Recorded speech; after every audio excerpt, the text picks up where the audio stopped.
Merci bien de nous rejoindre si vous êtes connectés, mesdames et messieurs, où que vous soyez. Bonsoir.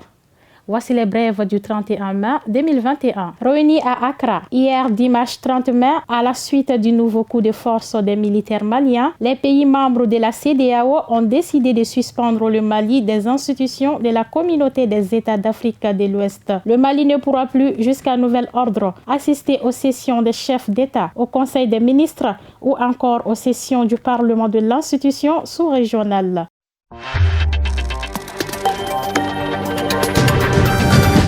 Toujours dans le même sujet, de son retour d'Accra où il a pris part au sommet extraordinaire de la CEDEAO, le colonel Assimi Goïta, nouveau président de la transition, chef de l'État, a eu droit à un accueil chaleureux du Front uni pour la sauvegarde de l'unité du Mali, Fouzi Mali. CRT, Faso Kawele et alliés. Au bord de la route, une foule nombreuse acclamait le colonel en brandissant sur des pancartes et banderoles des messages tels que « Vive champion du monde », Assimi Goïta, l'imperturbable patriote, entre autres. Pour eux, ce sommet a été une réussite.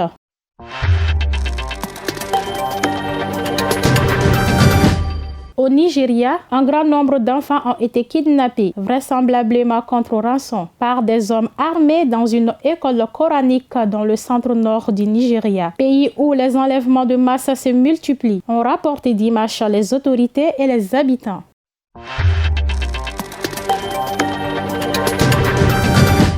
Le Tchad a accusé lundi l'armée centrafricaine d'avoir tué 6 de ses soldats, dont 5 enlevés et ensuite exécutés, lors de l'attaque d'un poste frontalier sur son sol. Un crime de guerre qui ne restera pas impuni, a prévenu le gouvernement.